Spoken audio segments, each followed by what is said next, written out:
All right. Good evening, everybody. Welcome to all our masters and doctoral students, and also the honors level students that are joining this session. My name is Tennyson Mukuchini. I'm the professor who is leading this program, and I'm also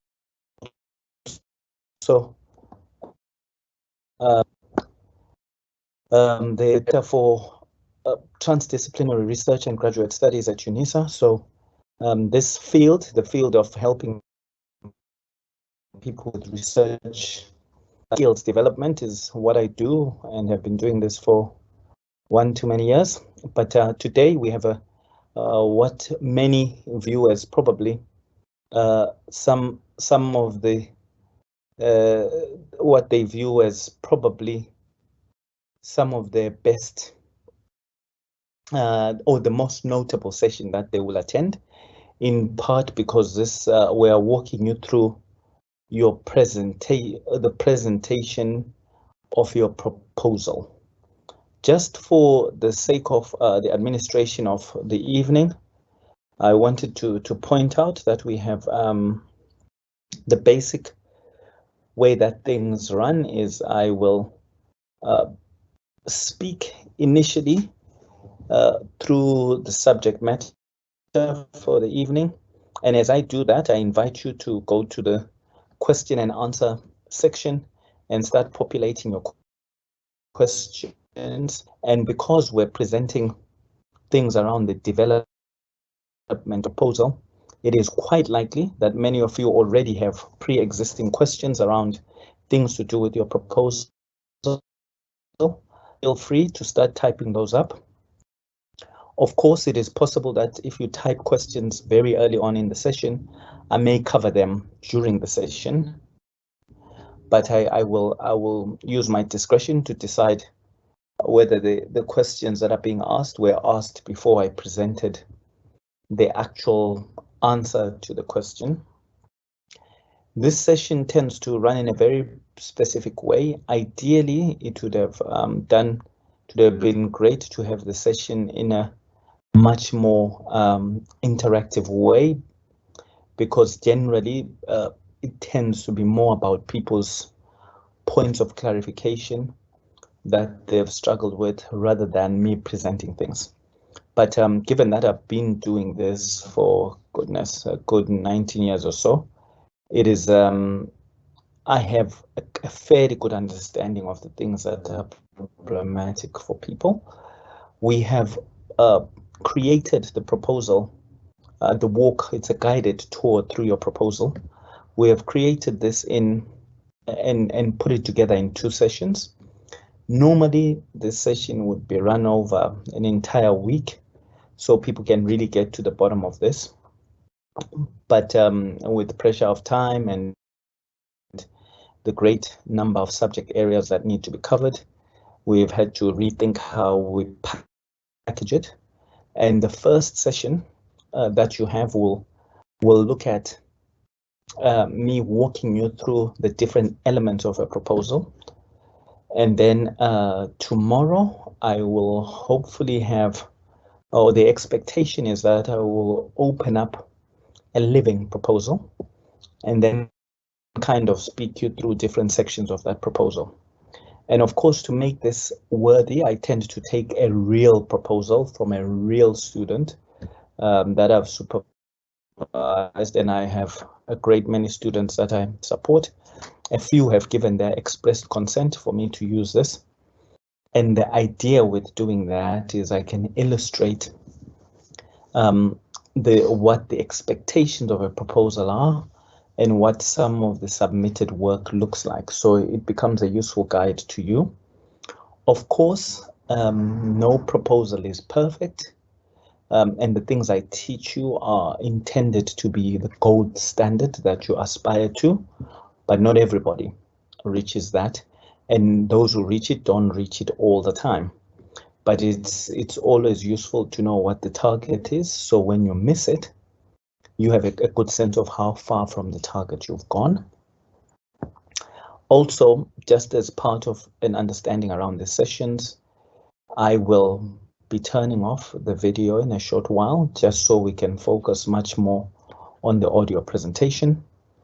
And then I will also, or we will also make available to you these videos, the videos of these sessions on, and everyone who has attended the session will get the link. But of course, when the session has finished, we post these on the main MOOC site that we have. Those of you who attended our initial MOOC, there's a site that's linked to that allows you to download our videos. We've finalized a YouTube channel, the details of which we will share in the next week or so, the next few days when we've uploaded everything, and that will also give you access to this. Yes, but basically the session that I have for you should take about an hour and a bit for me to deliver, and then we will look at questions, and tomorrow we will come back and look at a living proposal. Then the final session of the week actually is a walk through the dissertation for those of you doing master's level work, and a walk through the thesis for those of you doing doctoral work. And just for the purposes of clarification, you will find that people use the word master's and dissertation interchangeably, but there are actual rules to it. In the Anglo part of the world, the European space, in the English space, in the South African space, a thesis relates to a doctoral piece of work, and a dissertation relates to a master's piece of work. By some strange anomaly, the North Americas, and now we're referring to the United States and Canada, they have it backwards. So the dissertation they see as being a doctoral piece of work, and a thesis they see as being a master's level piece of work. So you may see that there's interchange in the way people use these words, but when I use them, I use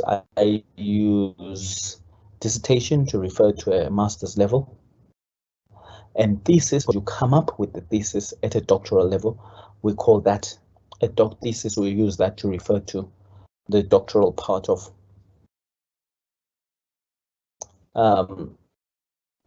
the. So that will basically be the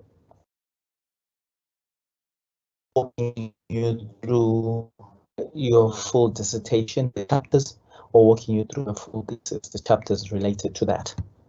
So now, what I will do is open up the page that we're looking at, and I trust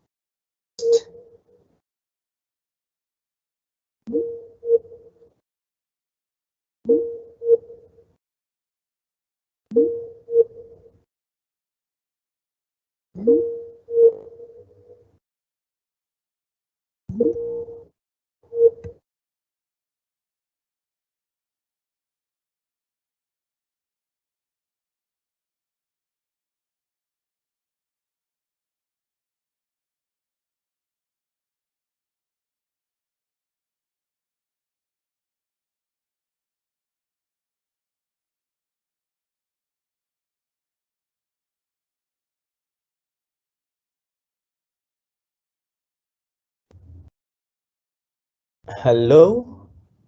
I'm just trying to make sure that I'm still online. I was getting an indication that I had come off. Please, can you confirm that I'm back online again? You like, Prof? Hi, am I back? Am I back online? Yes. Yes, you are, Prof. Thank you. Apologies, folks. I'm not sure what had happened to my connection, but I noticed that my session had just suddenly died. But we're back on again, and as I was saying, the guided tour of the proposal is presented in two parts. It's presented in two parts. The first part will be the actual theoretical oversight of the proposal. Then the final part will be the walkthrough through an example of a proposal. So just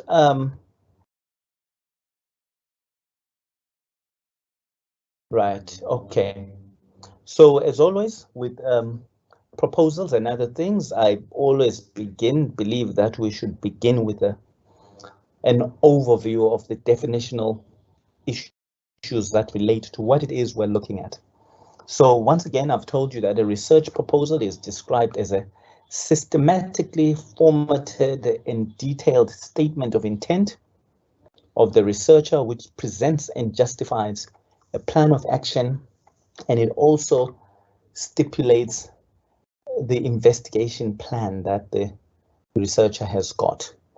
So remember, when we say systematically formatted, we mean that all proposals that are made, are done, have been formatted in a particular way. So regardless of university, regardless of department, regardless of college, there's always a format that you have to follow. And as a student, rule number one is that you must find out what your specific college, what your specific department use as the format for the proposal.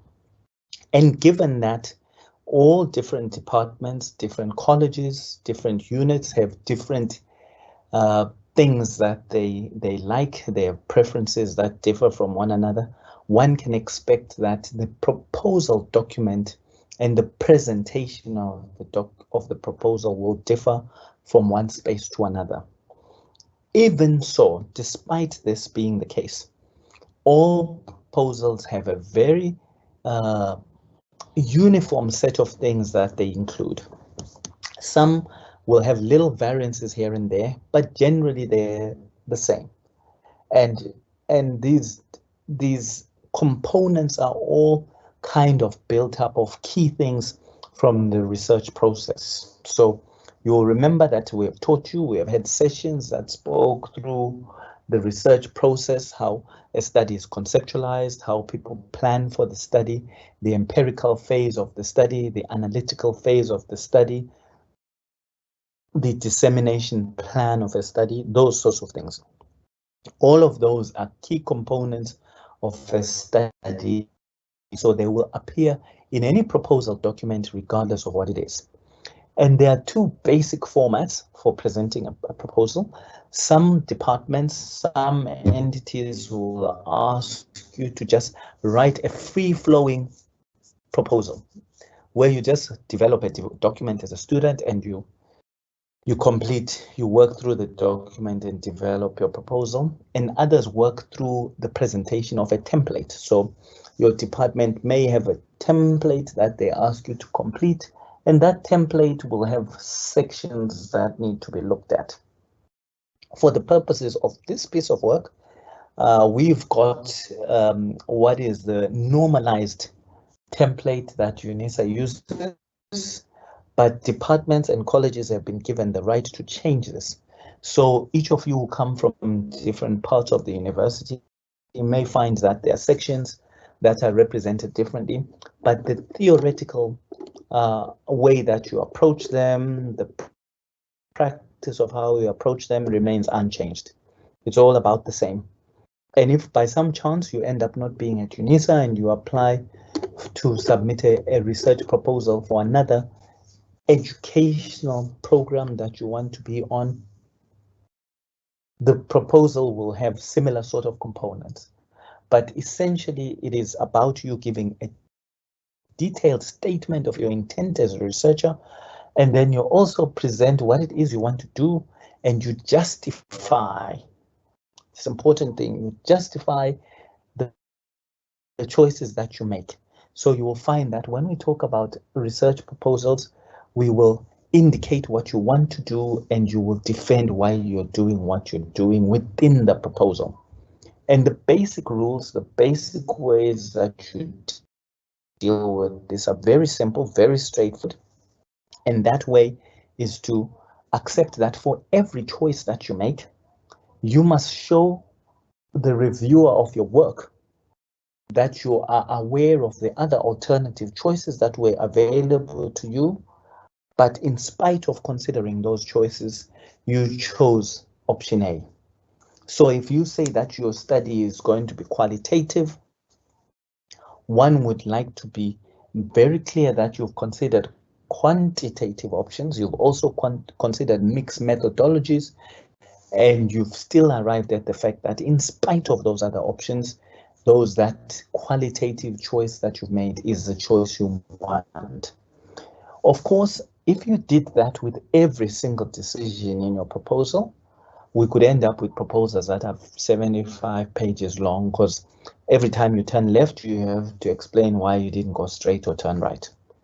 So what the general principle that is followed by many proposal developers is that if you choose to go left, and the norm in your area of study is to go left, then you don't have to defend your decision to go left that much. But if you decide go left and the norm in your field or in your area of work or in previous studies is to go through the center or through the right, then there's an expectation that you would spend much more time justifying why it is that you went left when everyone else in your space goes straight or right. So, but the expectation that you justify the things you do is a central component of what proposal development is. So you indicate your intent, you do so in a systematic way, you give detail, you also present and justify your plan, and then of course you give detail to your intended actions. So that's a mouthful, but those are embedded rules in everything that I will say from now on. Of course, this word research proposal is used in many guises. Sometimes people ask you to present a research outline. Sometimes they'll say, present a synopsis of your research or your plan of the research, or give your research or project proposal, or they even refer to it as a thesis plan or dissertation plan. All the same, none of them, it's all about giving a blueprint of your future activities in terms of the intended research project. It's your preconceived framework of how you intend to implement the study that you want. And then it also looks at the ideas that you as a researcher have about what you want to do, the objectives that you will pursue, the methodology that you will choose, and what resources are required, and how these findings will be reported and disseminated.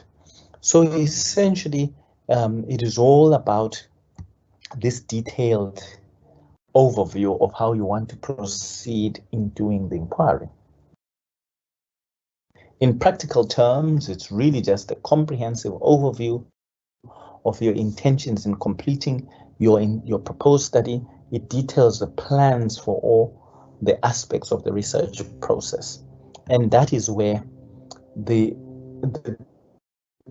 theory of what I've spoken about takes you to a point where now you open this application form. Some will call it an application form. For some templates refer to it as research proposals. Some will talk about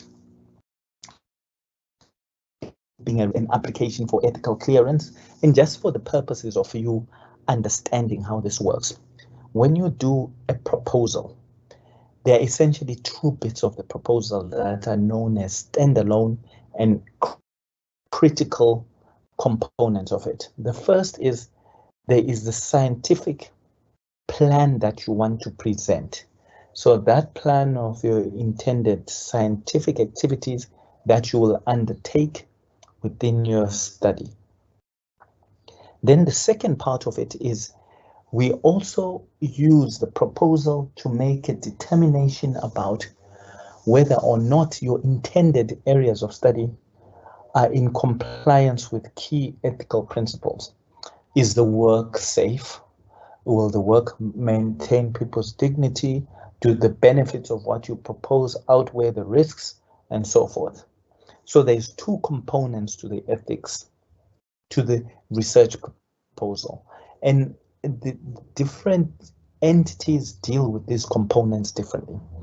But the common way to deal with this is that people write a proposal to get scientific clearance that their proposal makes scientific sense.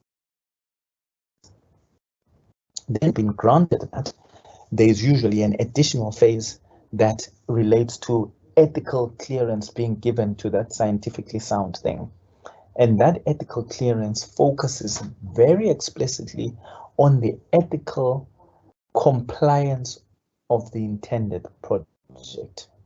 So, and when we talk about ethics, we're really talking about safety to participants, benefit, cost issues, whether there's anything about your study that would deprive the intended targets of their dignity and so forth, that type of thing. So what I am doing today is presenting a proposal and not being too specific about whether this is a proposal that only stops at ethical clearance or that only stops at scientific clearance, or one that goes to scientific and ethical clearance in one. In an ideal world, you would write a proposal that is so good that it is appropriate for both levels of consideration. But different areas of work, in particular one ethics clearance body in South Africa, indicates specifically that they want the scholarly compliance parts of your study to be separated out from the ethical parts. And really the reason for that is simple. The reason is that they were finding that if you bury the ethical considerations in a scientific piece of work, people get obsessed by the scientific face of the study and don't give enough attention to the ethical compliance issues. So separating the two was just intended to make sure that we give good attention to all of them. Now, when you look at your proposal document, it will look something like what you have in front of you. And by the way, I will share all this in due course. And remember, this is just one version of a proposal. There are some that come with different words, but the stories are about the same. So the issues around full names and title of you as a principal investigator, that is quite obvious. They usually these days, they want to know with some clarity how well prepared the person who's applying for this is, and there's always a request that you give your some information about your academic qualifications that exist ahead of you applying for this. So, because we can get some sense of where you stand in relation to certain things, depending on how well prepared you are academically. The first point that we need to think about is the bit where you would talk about your proposed title. So there are a number of conventions that people follow around the title, and these conventions tend to be discipline driven. So certain disciplines have particular conventions of developing titles.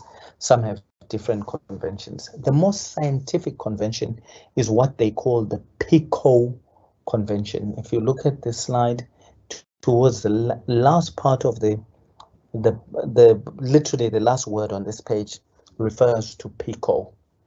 PICO stands for P is for participants, the I is for interventions, the C is for control or comparison, and the O is for outcome. What that convention of developing a title says is that in your title, the participant group that is of interest should appear somewhere in your title. The intervention that you are referring to, if that intervention is the impact of violent TV watching or whatever it is, then the TV watching is the intervention. The comparison is that in traditional experimental work, there would be the participant group that you're interested in, and then those groups who are not being exposed to what it is that you're looking at, and then the outcome. If you're interested in student success, if you're interested in propensity to violence, if you're interested in the safety of a particular thing, that should appear in your title. There are people who talk about the title being something that's, it should never exceed 40 words and so forth. But all those are things that are made at a very discipline specific departmental level.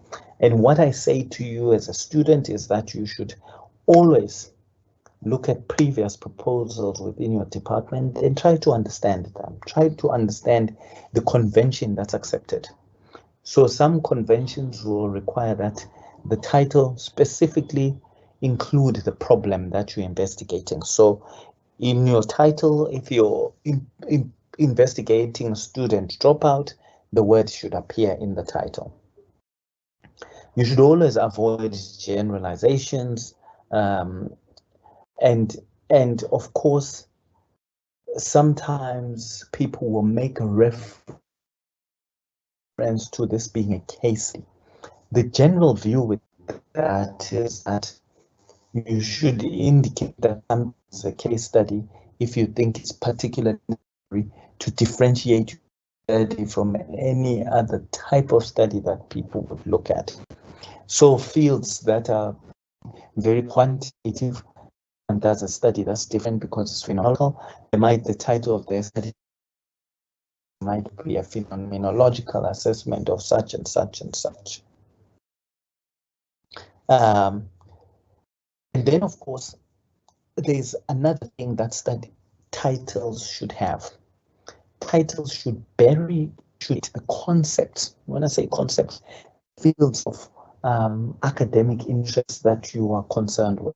So if you're going to be concerned with student success, if you're going to be concerned with student participation, if you're going to be concerned with failure, student dropout, then your title should have those umbrella concepts in the title.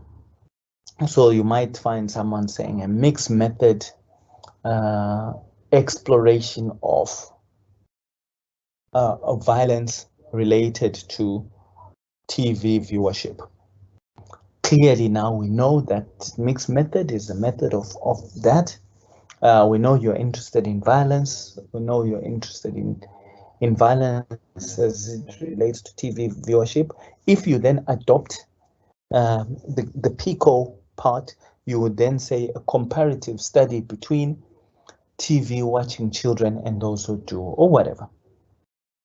So this gives you a sense of how you can develop the proposed title, but ultimately, the issue you want is that you need to reflect the way that your discipline writes titles. I forgot about another convention which is important, but which often gets overlooked, but is important nonetheless. There's what people talk about as a mass media convention, and this convention really is about having a title that's catchy. So it isn't about reflecting the methods, it isn't reflecting the concepts, it's not about that. You want a title that is catchy. And there are some disciplines that are like that. You'll find that people in the arts, people who might be doing journalism or something where the catchiness of it all matters, they will then have a proposed title that might just say student failure, a growing problem, or something like that. So the title is much more of a catchy title rather than one that is aligned to ensuring key concepts are mentioned, aligned to PICO and so forth. And what can also happen is sometimes with some very thorough disciplines, they'll say you need to have a scientifically aligned topic for your study and also have a substitute that is much more media friendly. So you find that people have two titles for their study. But I think all I wanted to demonstrate to you as students now is that there are various ways in which you can develop your student title, your study title. Of course, the next thing that we look at, you will find that there's detail, and this detail seems fairly mundane, but it needs to be there. You would have information about yourself and so forth and so forth. I think no one needs guidance around this. Now, the next part of a proposal is an abstract. And an abstract, in simple terms, relates to a summary overview of the proposal that will be read by whoever. And the maximum number of words for that abstract will differ depending on the discipline, depending on the proposal template, but it's generally in the region of 250, 300 words, and should not exceed that. And the way that abstracts are written is generally in two formats. There's what's called a singular narrative, where the abstract has no subheadings, or there is the abstract that has subheadings. I am going to present to you or guide you through an abstract that has headings, but if your discipline have an abstract that does not have headings, all you do is you write it with headings to begin with, and then you take them out, and that narrative that remains, it remains the abstract that you will use. So in an abstract, of course, different proposals will give you different subheadings that they want you to use, but the most commonly identified mini headings that you will find in an abstract are, the first one is to do with the background. And when we say background, we're asking for you to give a very summarized context of the research problem. And by context of the research problem, we are saying to you, look, you are saying that you want to study violence. What is the current state of affairs as it relates to violence? So your background, if you were studying children's violence when they watch TV or something, then maybe your background might be to say, global reports suggest that 1 out of every 12 children who watch violent television end up becoming violent in their normal lives, but the causative factors for this are poorly understood. That is the context of the problem. That is the background. So with your topics, that's how you would state a background. Just a longish sentence or two that speak to the context under which the thing that you're studying is happening. Then, of course, the next part relates to the purpose or sometimes the aim of your study. That you state that the aim of your study is to gain in-depth knowledge into the relationship between watching violent television and emerging violent behaviors in young children. That could be your purpose of your study. Some people will say, this is the purpose, and my purpose is this, and then they add something where they say, the purpose of the study is to do this, in order to develop a framework for corrective behaviors. That part that says in order to, it is not really part of your purpose, but you may find that in your department, people like you to add that thing. So I always say, just check in your department how the conventions that are followed look like. But generally, the aim is an aim to do with your intended empirical exploration, not your intended direction for developing a framework or whatever. It is to do with what do you intend to do in terms of knowledge discovery, because knowledge discovery is another way of saying in terms of research. Then the next part of your abstract talks about the setting, and the setting is you would be saying to the reader, the proposed study will be conducted in 5 hospitals that are based in such and such, or the proposed study will be conducted in this chemical plant, wherever, or the intended study will be carried out in this locality, with these types of shoppers or whatever, or individuals. So that's what the setting refers to. Where will the study occur? Now, the next thing that you do is you state who your intended study population are, the sample, and the methodologies that you will follow. So that the next part of your abstract really relates to the methodology. So you would call it methodology, and in that you would say that it's a phenomenological, it's a qualitative, interpretative, phenomenological study, or whatever the methodology and design is that you're choosing. Then you would indicate that the target group for your study will be so and so, and you propose that you will study 25 people or do whatever. So you give that detail. Remember, this abstract is for a work that you intend to carry out and not work that has been carried out. So the tense that you will use is the future tense. You will make reference to the fact that the study intends to do this. The study intends to move in a particular way.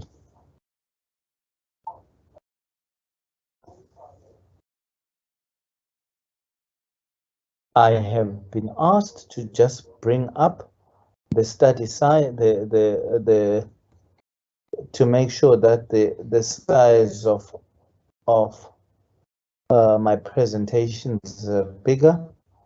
Now, I would see how we do this.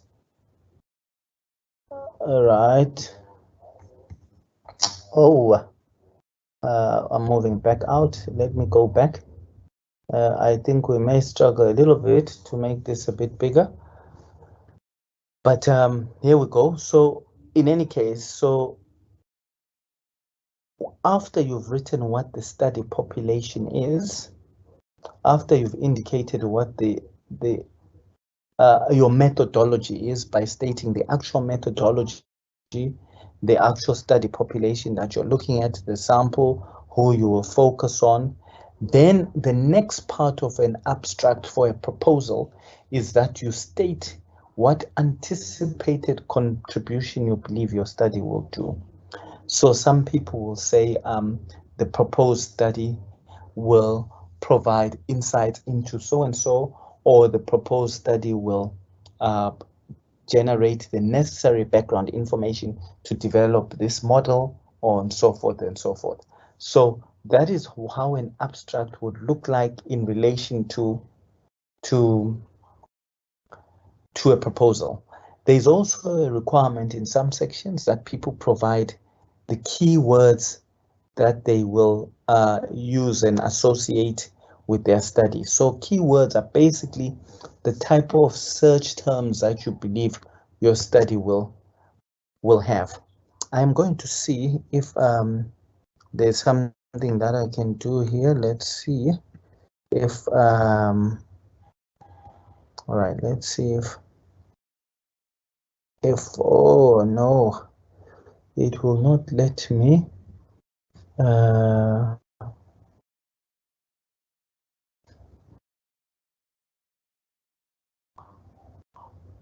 wait, folks, I'm trying hard. I'm trying to do something here to improve,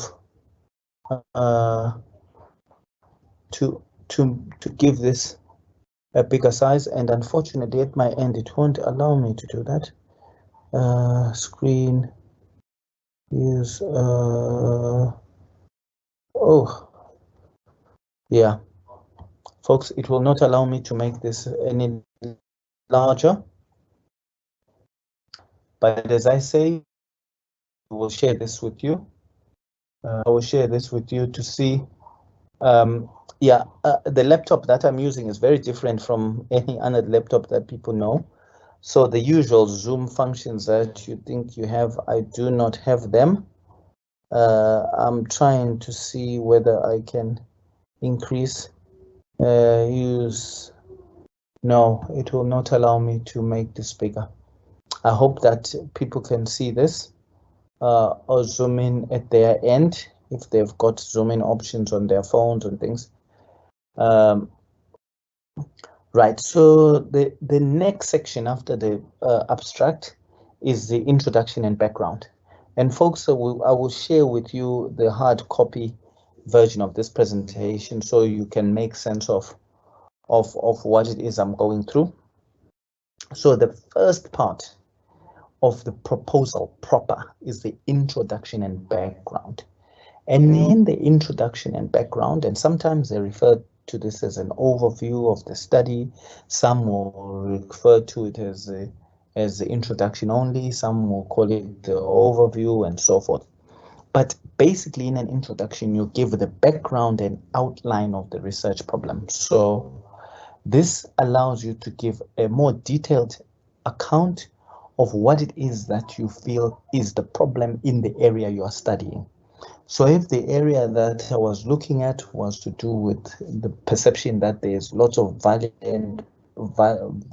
violent behavior amongst children and so forth, then this background would give a historical perspective about violence figures, the statistics about violence. I would establish what is going on in relation to this area that I'm studying.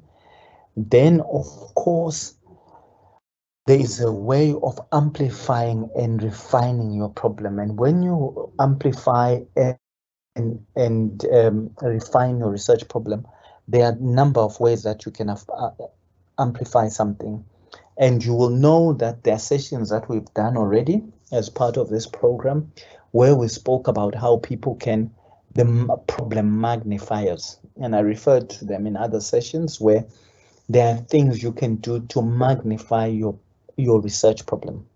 Because ultimately, the viability of any research has to do with how big a problem or how substantial a problem that you as a researcher are able to demonstrate. So if the work that you are looking at cannot demonstrate that there is indeed a serious problem that exists, then the whole question about why are you doing the study, is it important, is it relevant, all of that suddenly becomes much more serious as a question that we get that is posed to us.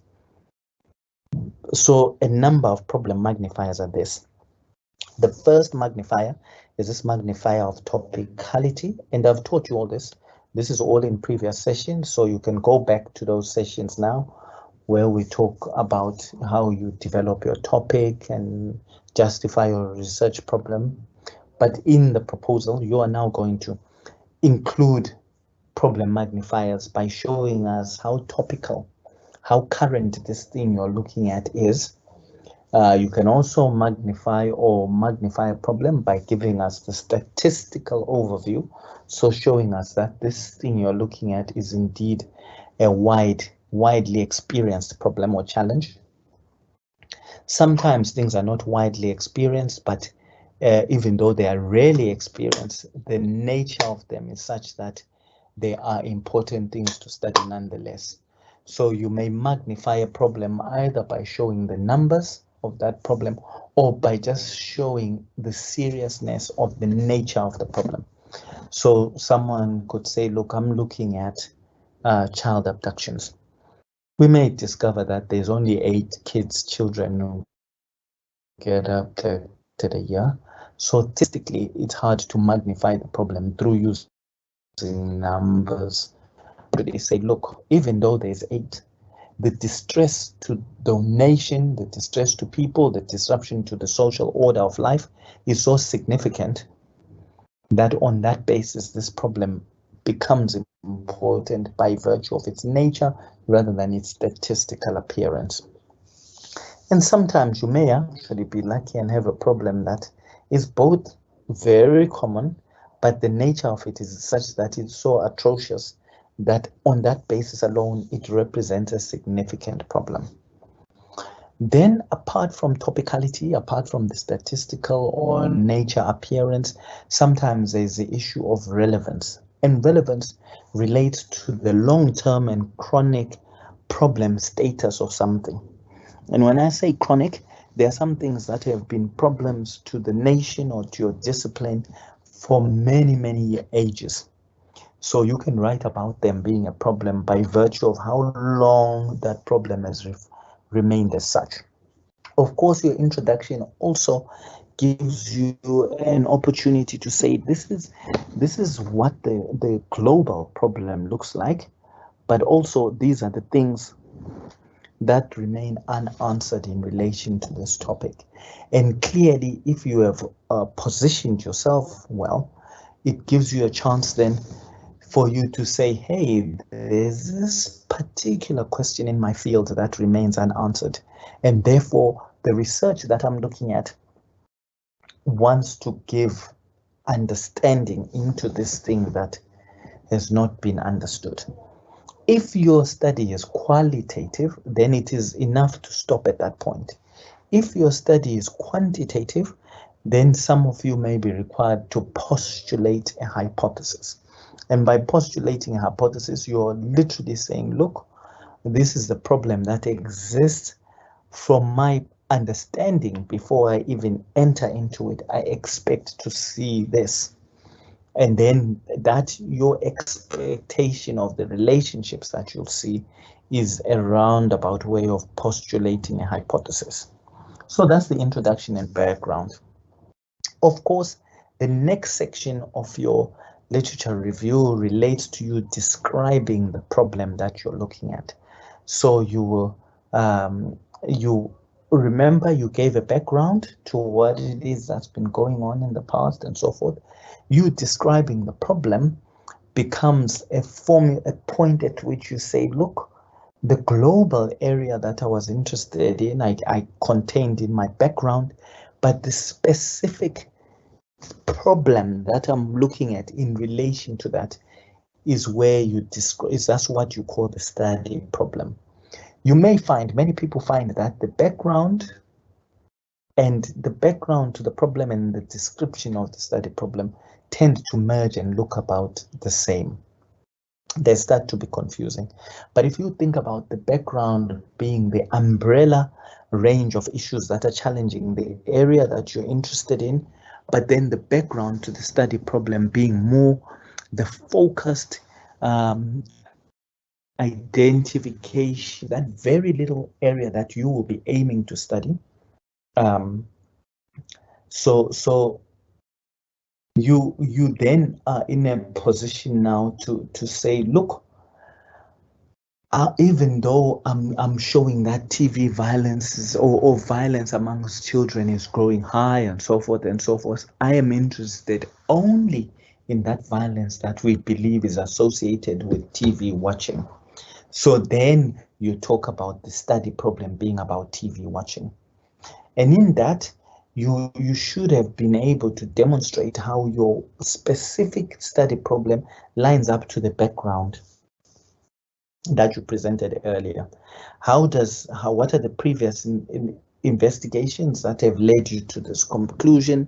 What are the current forms of practices that exist in relation to your chosen study problem? And then, of course, in the way that you do your study problem, now that you are clear, you are looking, in my example, you are looking at violence, but not just violence, but you're looking at violence that comes from media sources. You can then now begin to talk about identifying very specific, significant research that relates to your specific minor interest. And you can talk then about looking at the way competing arguments that exist in relation to the field that you're interested in, what has been answered, what remains unresolved, and what is the current state of critical or theoretical debate in relation to your topic. And of course, this is your chance for you to start to now identify where past research has fallen short. What are the things that have been not adequately addressed in previous research? This allows you to critique the research that has fallen short of answering questions, the theories that have fallen short of answering questions, problems, misinterpretations, errors or contradictions that exist in what you believe is understood about your problem. And then, of course, you then state how you plan, what it is that you are intending to study, and how your proposed study is going to offer new insights into this field that you're looking at. And then, of course, this is your chance to also to explain what significance your study will have, what new original contributions, if any, we expect from your study. Of course, those of you doing doctoral study, you have to have an original contribution that you anticipate. You cannot be considering a possible one, or so forth and so forth. Then the next part, B3, is that they ask students to talk about the theoretical framework. Now,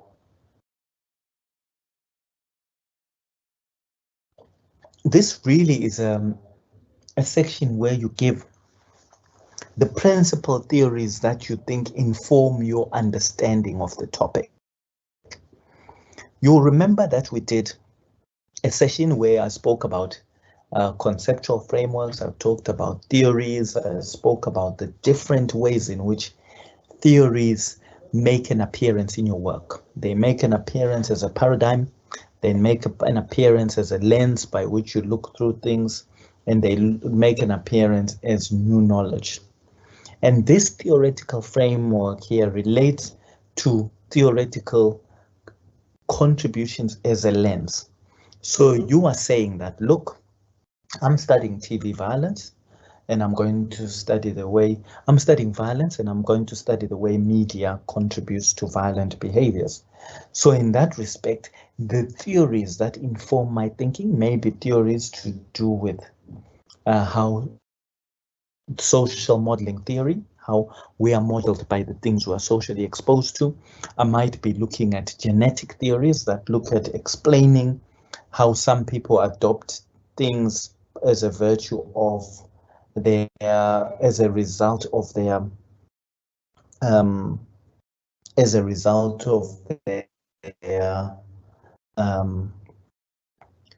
heritage rather than a result of social exposures that they're exposed to. So that theoretical framework may consist of you finding or identifying 2 or 3 theories. It may involve identifying 2 or 3 theories that you think speak to the study area that you're looking at, and actually speaking much more explicitly about how those theories inform the area that you'll be looking at. So this section about theoretical framework really refers to you identifying a couple of theories that you think are foundational in explaining the concepts or understanding the concepts that you're looking at.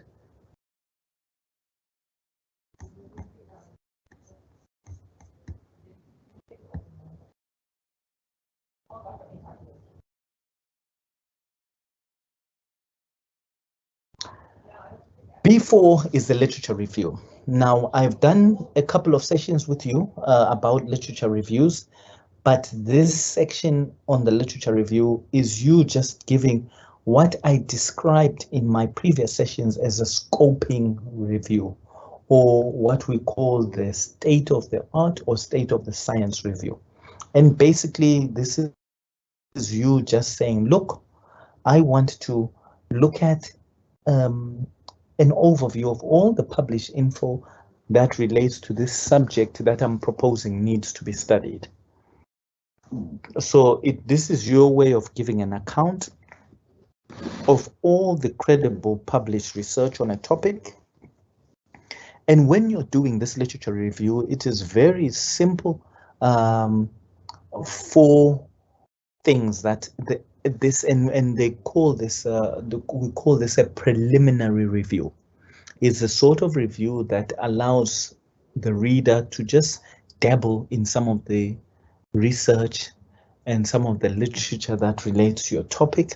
And to do that, your job in that space of research is, one, to find some important seminal pieces of work that allow you to summarize what it is that is going on. So firstly.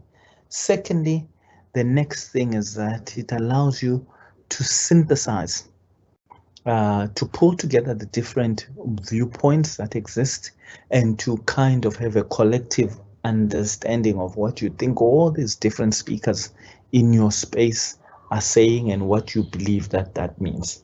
Then, of course, it gives you an opportunity to critique what has been done up to this point and to then draw some summarizations about what the limitations of existing research or existing literature are, where the literature agrees, and so forth. Then the last part is to do a comparison between pieces of work.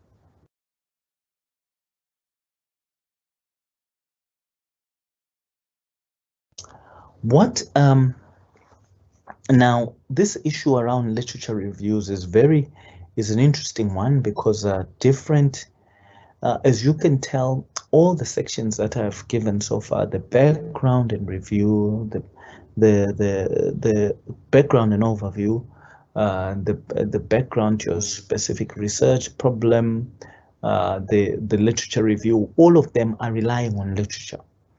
And in some respects, some people would actually do one a startup point that a startup narrative that includes all of them. But you now need to use your own judgment about where the background and overview start, where the specification of your research problem starts, where the literature review starts. But all those things really relate to each other. The difference, though, is that in your background, you are setting the scene about what has happened before, what it is that makes this area of interest an interesting and research-worthy aspect, and you do so at a much more global umbrella way. When it comes to the background, your specific research problem, you move from the big umbrella focus to a much more closer focus on what it is that is really the identified problem that you want to gain knowledge about.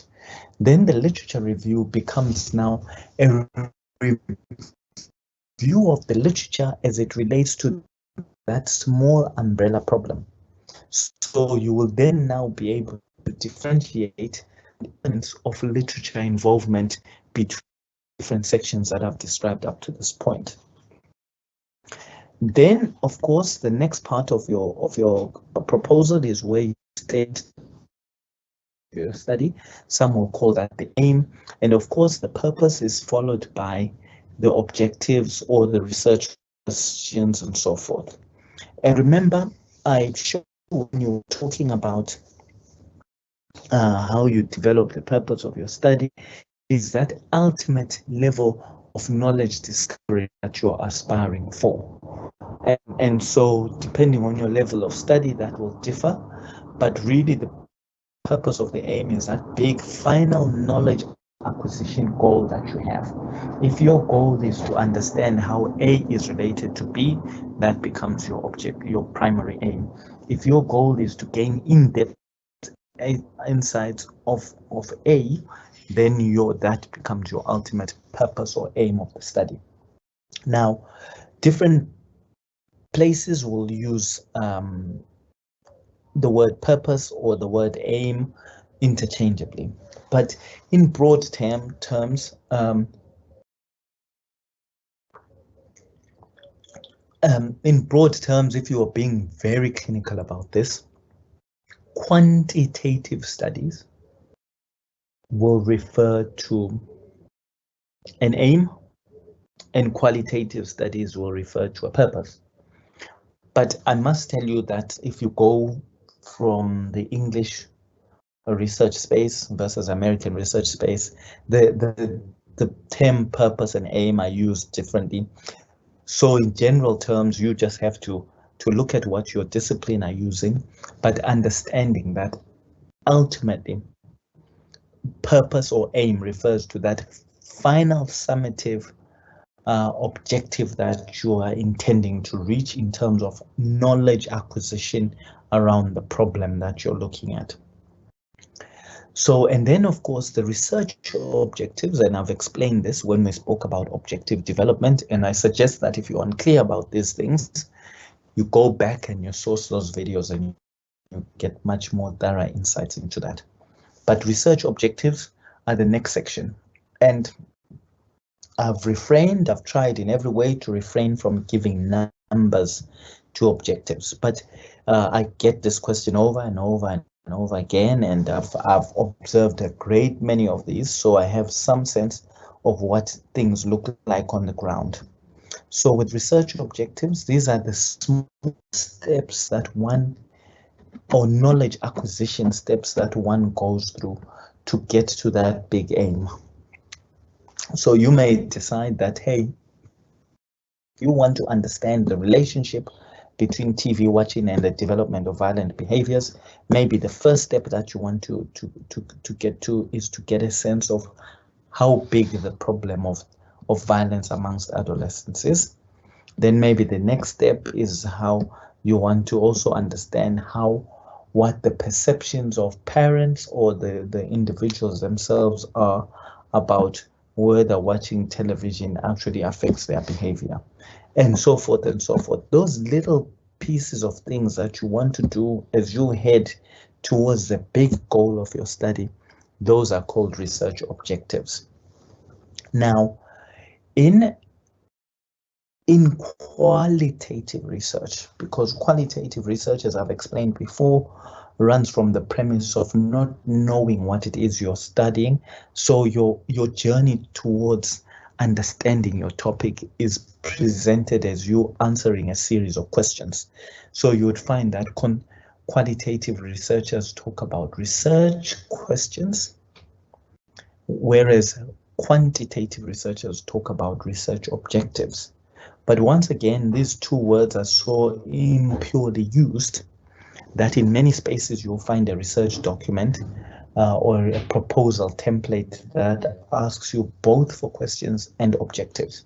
And the basic view is that objectives are statements and questions are the question version of those statements.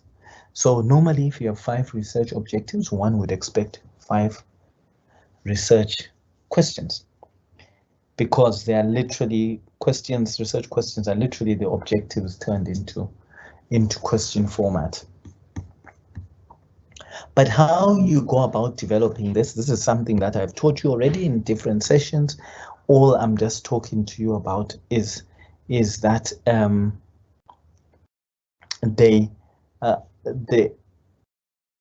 they are the minor steps that people travel towards the achievement of that ultimate goal. At doctoral level, people will talk about a well-sized doctorate having 5 to 8 objectives, and then a full master's will have 3 to 5 objectives. Then a mini dissertation will have between 2 and 3, and so forth. But all these are just indicator numbers.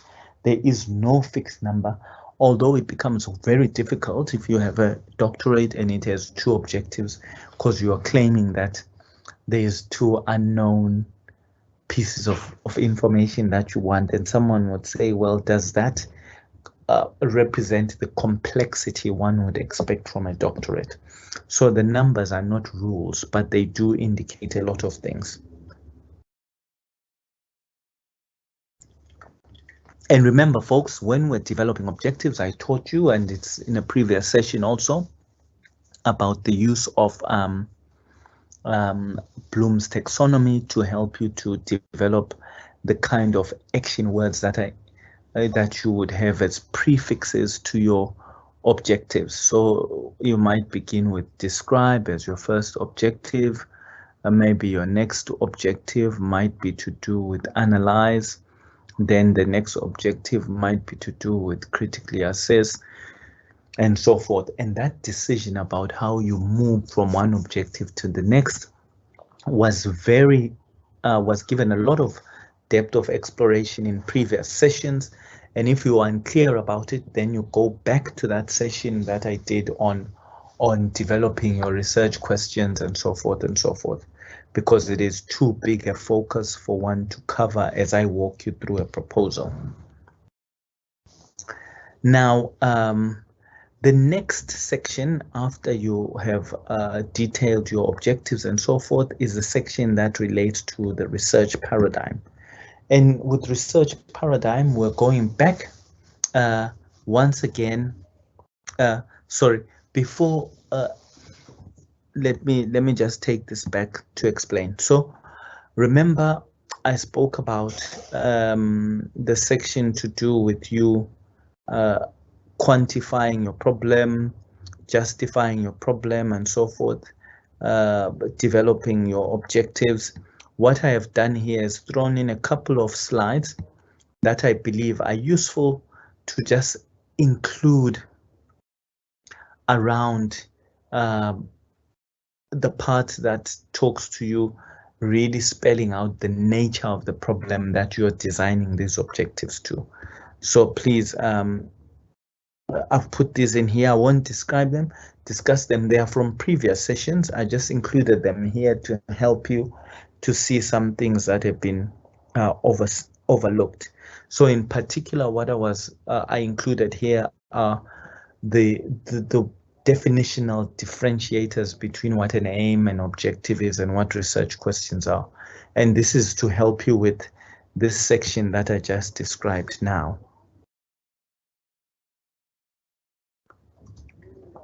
Right, so the next part, which was B7, was the paradigm. And this is the bit where you really make, or you draw back, you go back to my session that I did on theory, and you look at particular paradigms that are available to you in relation to your study. And these are presented in a number of ways. Some people will talk about positivism, they'll talk about constructionism, they will talk about pragmatism as the options that you have. These options are really divided in three specific ways. Objectivism is this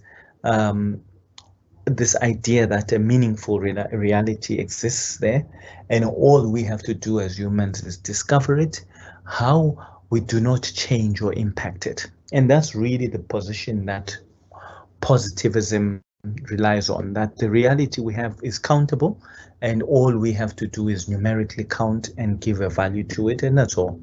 And you can do that accurately or inaccurately, but the issue is that the world is an objective entity. Subjectivism, which is really subjectivism and constructionism, are basically the areas where qualitative research resides. And this is the thing that talks about, or subjectivism realizes that the truth is not a non-moving thing. The truth moves with the subject. So a particular person who may have a thick skin or a very sensitive nature in relation to a particular objective reality, they may see it differently, and they see it differently by virtue of how them as a subject relate with the object under exploration. So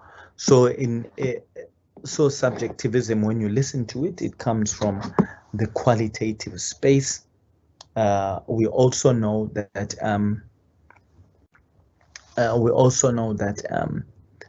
constructionism, which is really about reality being socially constructed by people, has a lot to do with a qualitative understanding of reality. That and so the epistemological constructs that we're talking about are all really split between the positivist way, the constructionist way, the interpretivist way, and then there is this new order, and that new order is this order of pragmatism, which basically puts forward the view that things that we see are defined by, they are never either purely understood objectively or subjectively. They are understood by a combination of all these different epistemologies. But you need to detail for your study where you sit. So is your study ultimately going to be driven by positivist ways of seeing things, i.e., is it quantitative, or is the study going to be constructionist or interpretivist, or is it pragmatist in its approach?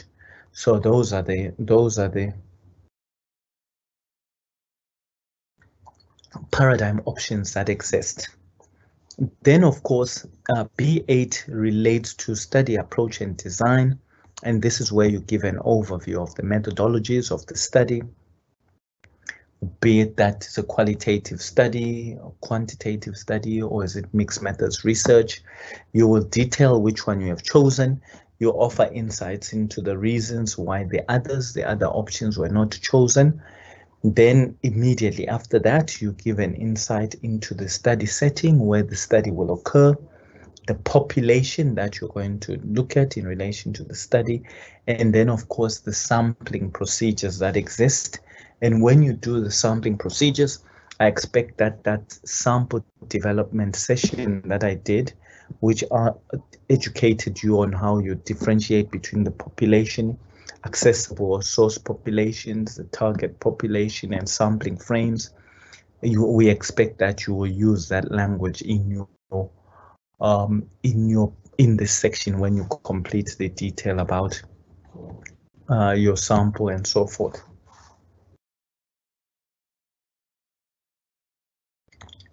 B10 relates now to your data collection methods and procedures. And remember, we were very specific that all these choices about data collection and the procedures you followed have all been influenced by the theoretical position that you took, by the epistemological position that you took, by your view of whether your study is qualitative or quantitative, by the objectives that you have. Each objective that you've got has to be understood. And when you look at those objectives, you may come up with the fact that one objective requires me to do interviews, the next one requires this, and so forth and so forth. So ultimately, you end up having to give detail in your research methodology section that speaks to the range of options and methods that you will utilize, the procedures and so forth. And this is where, and remember, we described this, I spoke about the what you will do, with whom you will do it, where you'll do it, and so forth, taking into account that the foundational rules of how you operate are that everything that you say is your choice should be informed by a justification for why that choice. And that justification usually requires you to show the alternatives that were available to you and why you felt that one particular route was more appropriate than the others. And then, of course, in all of this, when we talk about methods, we talk about the methods you utilize to collect data, the reliability of these methods, the validity of the methods. We talk about the procedures that you will follow. What is it once you've collected the data? How do you intend to analyze it, and so forth?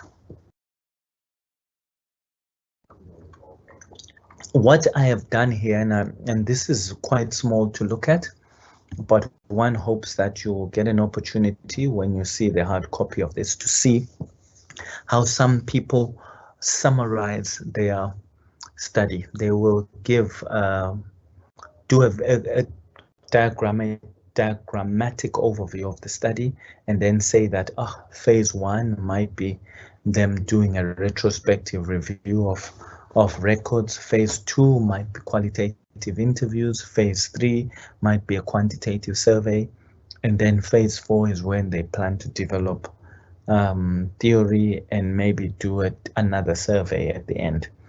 But the idea really behind the slide is to say to you, look, when you describe your method, it's always very, very helpful to have a diagram that summarizes what you intend to do so that people can see things in ways that maybe your words would not have been able to capture.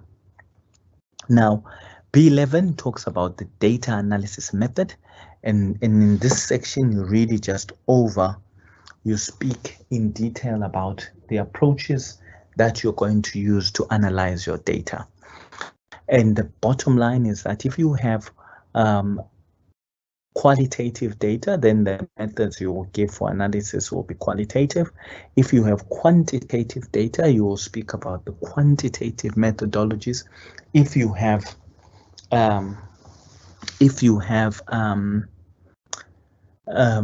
both quantitative and qualitative data, then your data analysis section will have both qualitative and quantitative data analysis methods summarized. B12 talks about the things that you will do to ensure rigor, and then B13 talks about the ethical considerations. Now, I have spoken when I did qualitative research, I spoke about the kind of things that people do to develop rigor. I spoke about trustworthiness. I spoke about the actions that you take to ensure that your work is thorough. So tomorrow, when I give you a walk through a proposal, we will look at the sort of things people write in relation to ensuring rigor. B13, that relates to ethical considerations, is a section that is usually presented in two very specific ways. So, and those two specific ways are, one, there's what is called the standardized ethical considerations, and those are things like privacy, dignity, maintenance, and so forth. And these are the ethical considerations that every study has.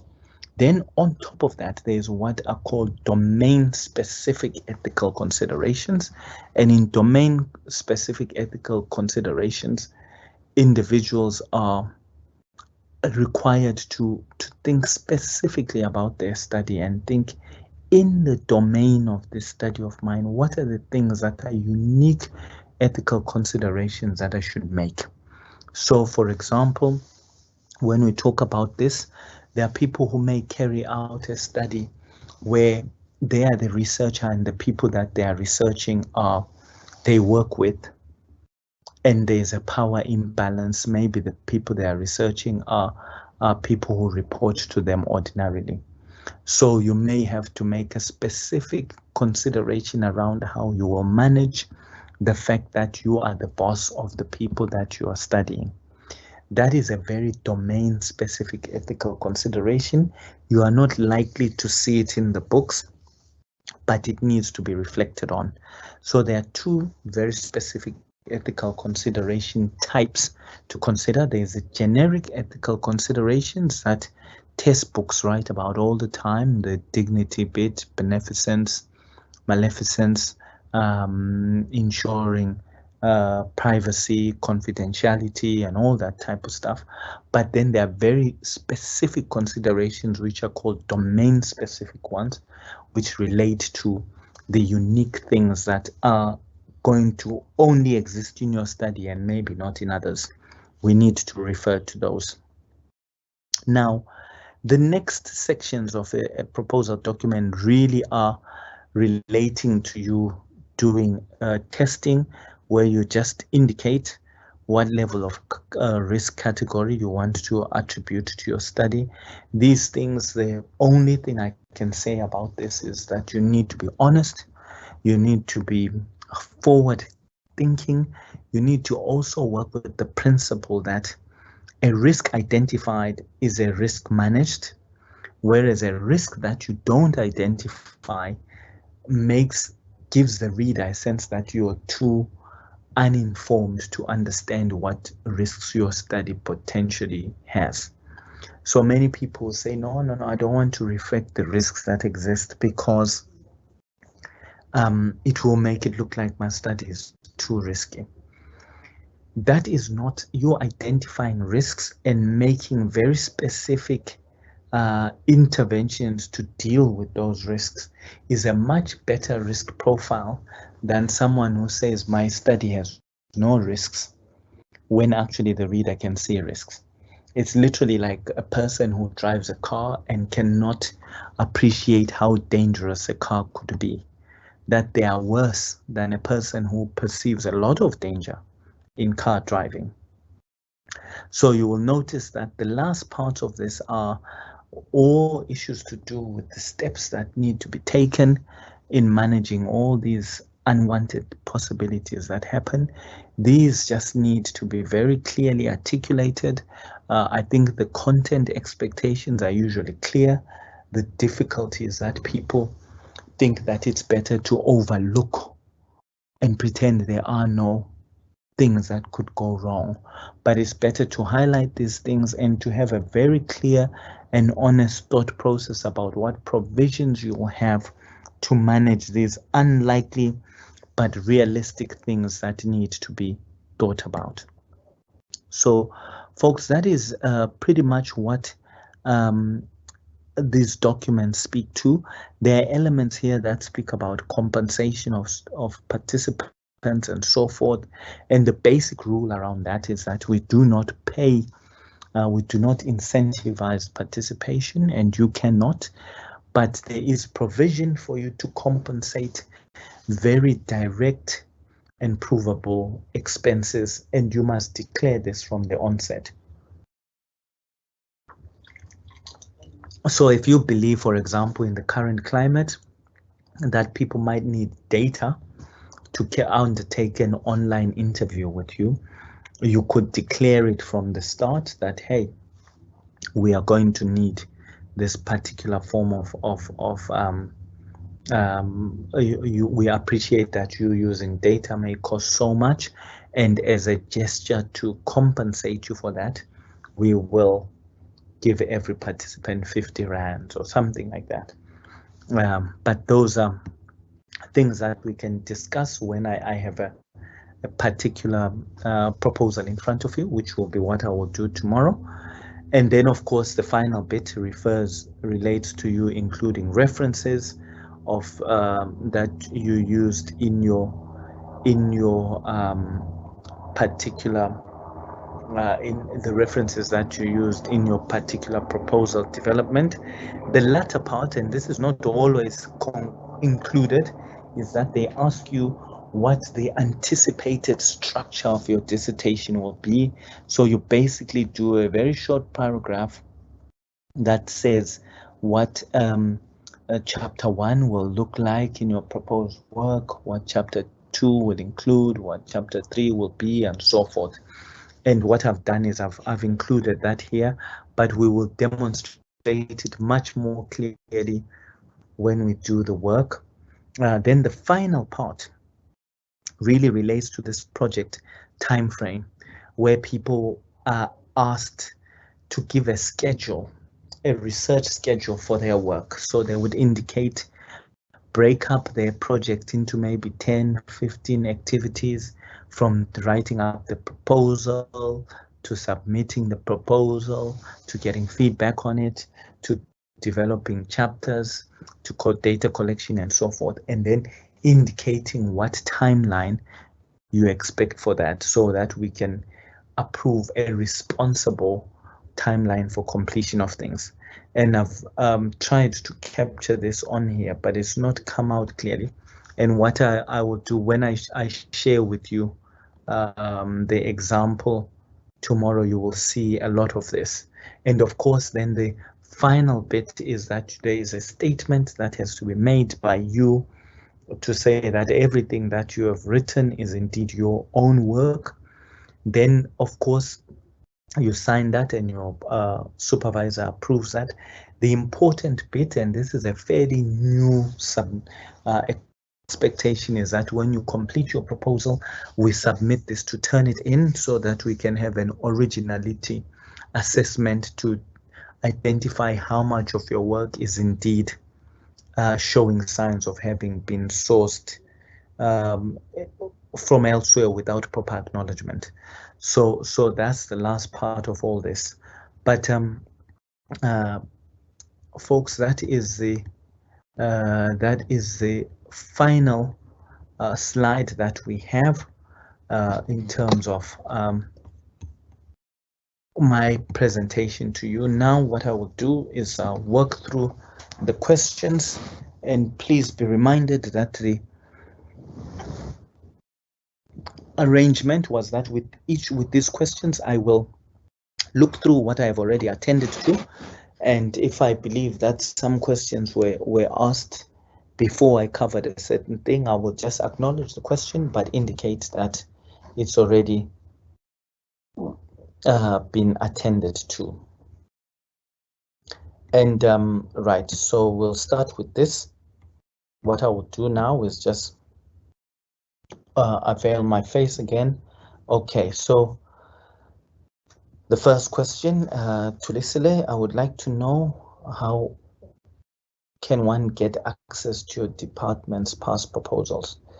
Look, the issue with proposals is a little bit difficult, but the best way is that when you are appointed or allocated a particular supervisor, you are in a position to ask that supervisor if they can let you have sight of one. Or another way around this is that at the university we have a repository of completed dissertations and theses in the library, and you can request to access the completed dissertation or thesis, and from that you'll be able to see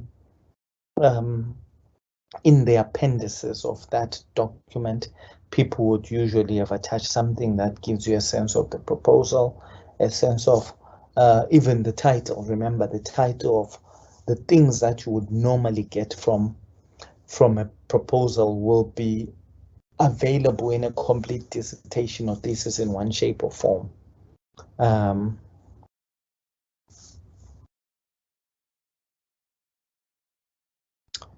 Should we add documentation regarding the POPI Act?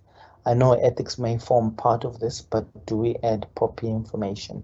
Look, the bottom line with research is that although, of course, this idea about the POPI Act is fairly new to South Africa as a functionalized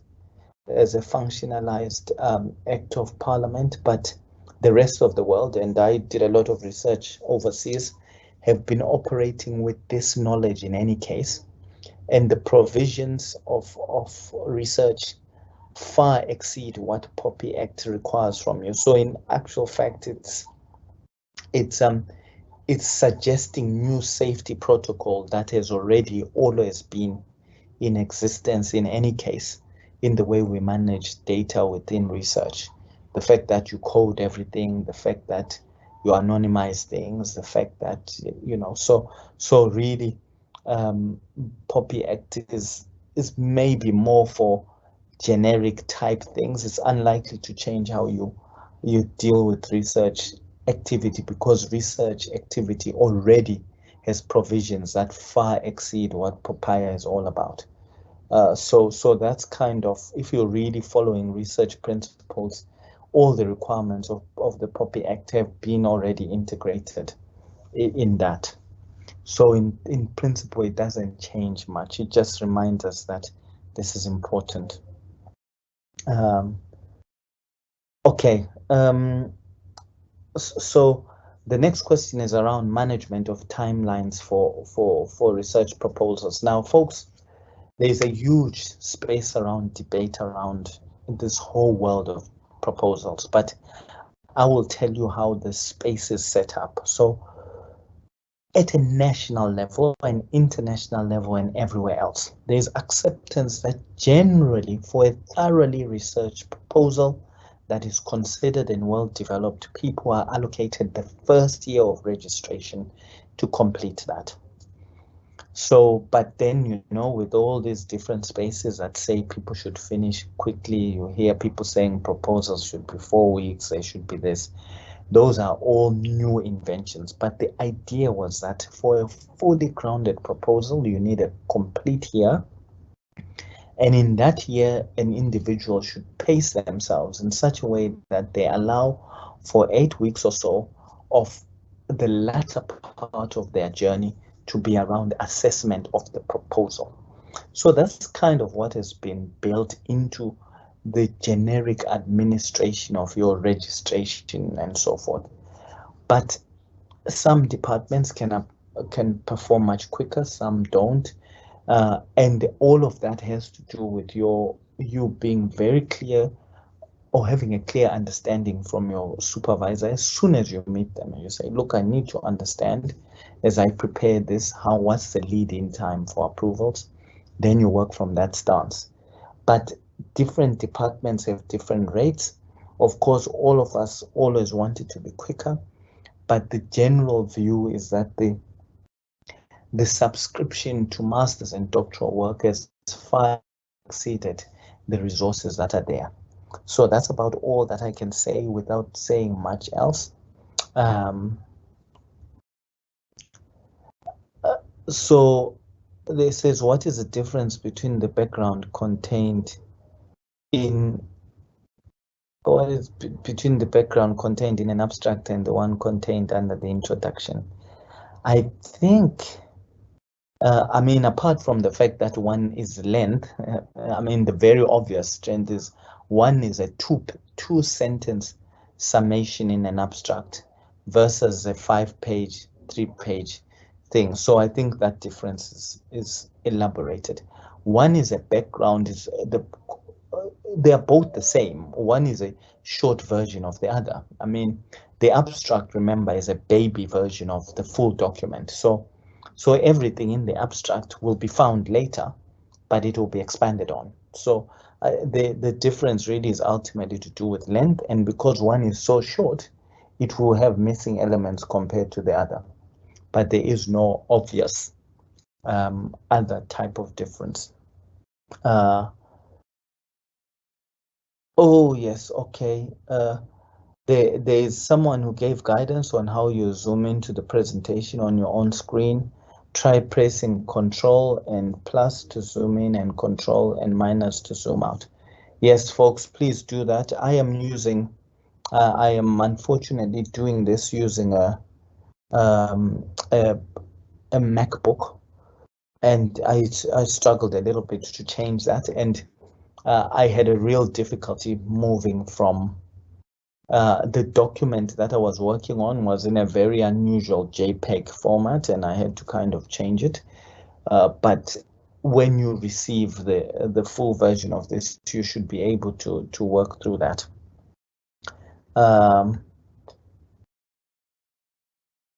Is there a thumb rule on the number of resources or articles one must reference?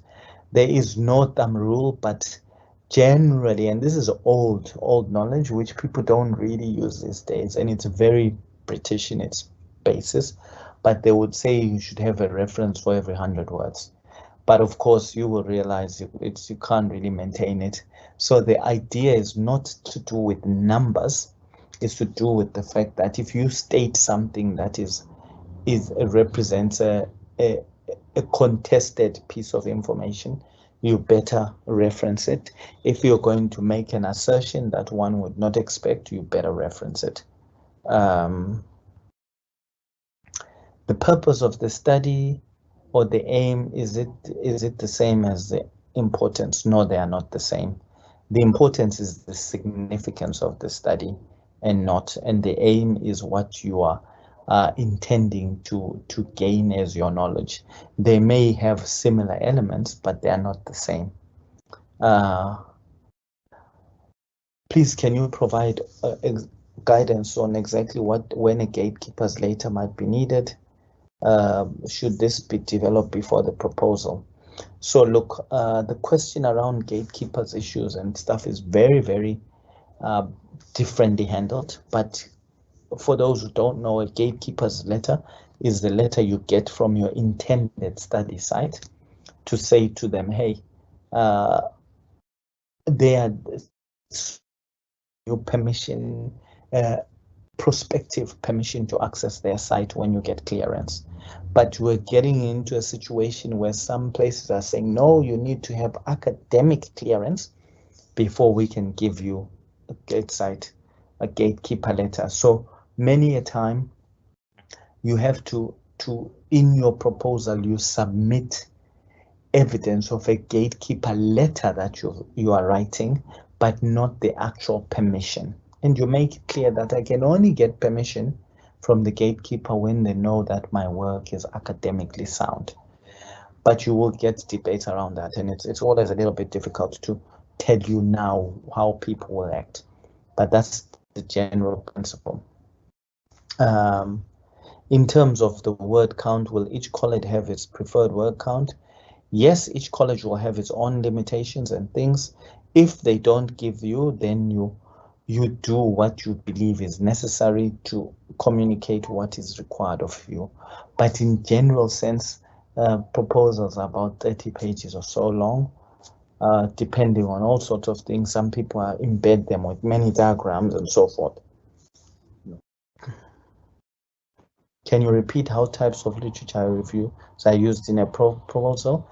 Daphne, I think you need to go back to the session on literature reviews. I could be here for quite a while trying to clarify this.